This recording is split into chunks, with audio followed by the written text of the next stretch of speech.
Hi, I'm Dr. Jason J. Campbell, and I want to thank you for taking the time to watch my videos. I'm continuing my analysis into the occupation movement and an introduction into social theory. Again, the book that I'll be using is Social Theory, the Multicultural and Classic Readings, 3rd edition. All of my source information comes from this book. It's pretty dense text, but it's well worth the purchase. The analysis is specifically concerning section 3, and I'm going to be looking at a new scholar. Georg Simmel is the scholar that we'll be looking at. I'll incorporate some of his conceptions, some of his ideas into the occupation movement, my analysis of the occupation movement. As you guys know, you can always get the lecture notes by clicking the link in the description field. It'll take you to the PDF. I've recently updated and completed the notes. I'm still obviously now in the middle of shooting the series itself, but download the notes, print it, follow along, and let's begin. So this will be section 3 of the Occupy Wall Street series. So it's Occupy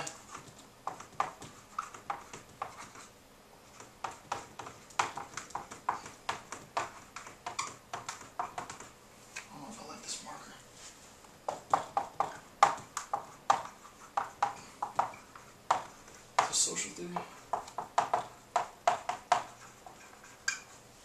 This is section 3.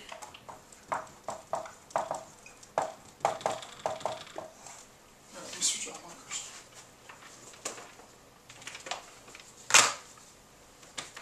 Alright, so section 3, and we're going to be looking at Georg Simmel's The Stranger. This will be Georg Simmel's sorry.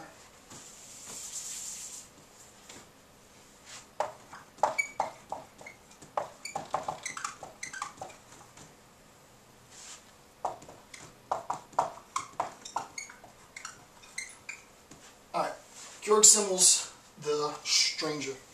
There's a lecture already on YouTube. Usually before I do an author or I do a particular topic, I usually browse YouTube to see if there are already existing videos. One, so that I don't repeat the information. I don't want to sort of regurgitate information that's already been on YouTube.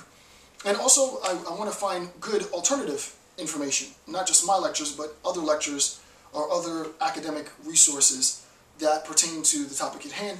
And I'm actually friends with Professor Anton. He has a very good, I watched it, he has a very good lecture on Georg Simmel, not with respect to The Stranger, but I've created a hyperlink. Just click Professor Anton, it'll take you to his video. It should take you to his video if I did it right. And just watch his video for good background. So Professor Anton has a great analysis on Simmel's discourse on the philosophy of money. I recommend that you watch it, right? So there's another interpretation, another academic, another professional's take on Georg Simmel. I'm not going to be directly discussing, really in any sense, maybe a little bit, discussing the philosophy of money. What I'm interested in is another concept, the concept that I'm going to pull from the idea of the stranger. So this is section 3 of the analysis, and let's begin. So this is identity within the social nexus.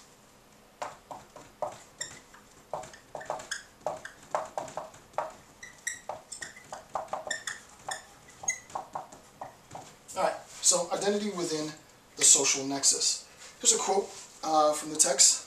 This is from Simmel himself. Quote, "If wondering, 1.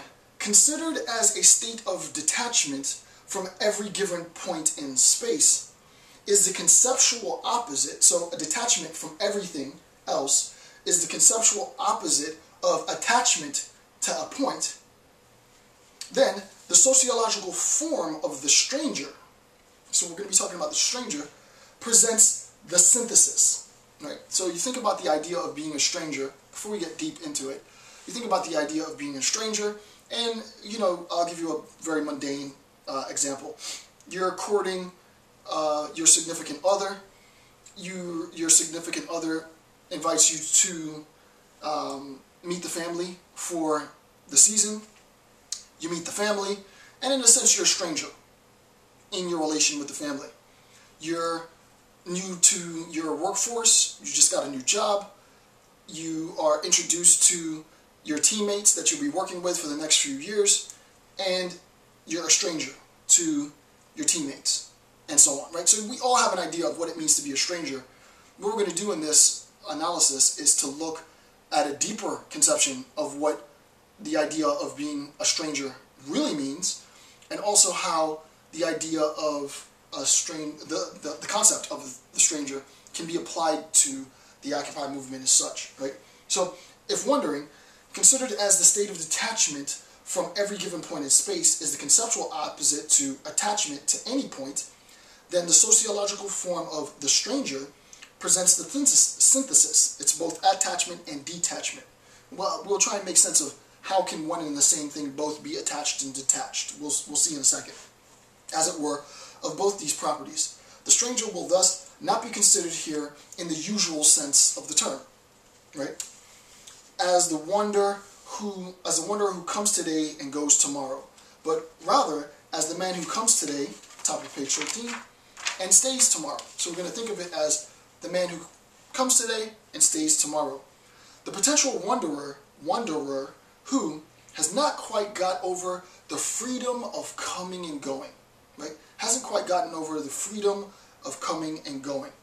He is, fixed within a certain spatial circle, or within a group whose boundaries are analogous to spatial boundaries, but his position within it is fundamentally affected by the fact that he does not belong in it initially, and that he brings qualities into it that are not and cannot be indigenous to it.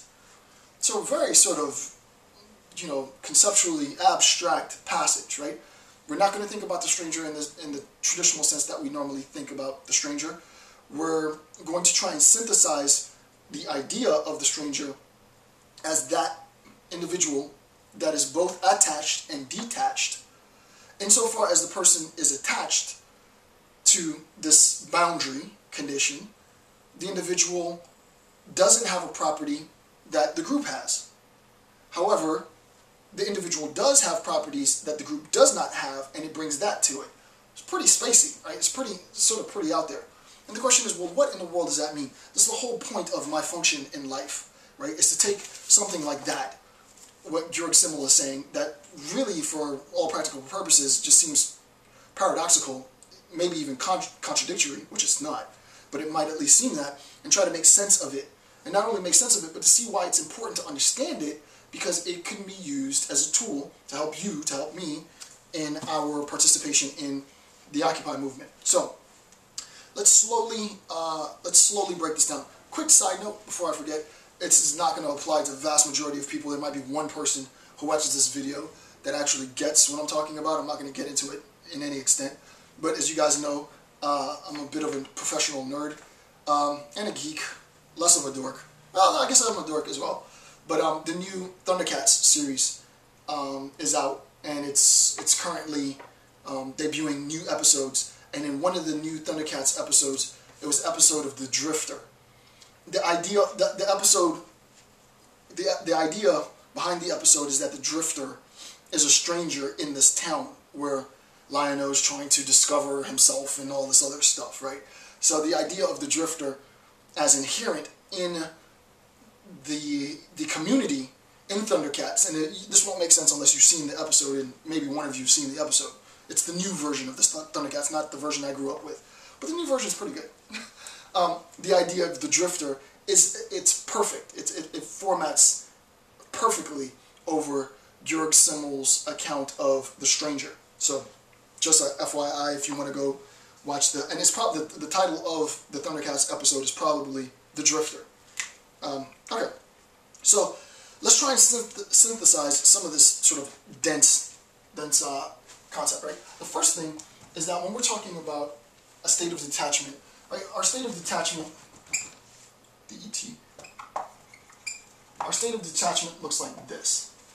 Right? This point is not attached to any other point. It's sort of free-floating, right? So I have a point. That point is not attached to any other point. It's free-floating. Simple. 2. Our state of attachment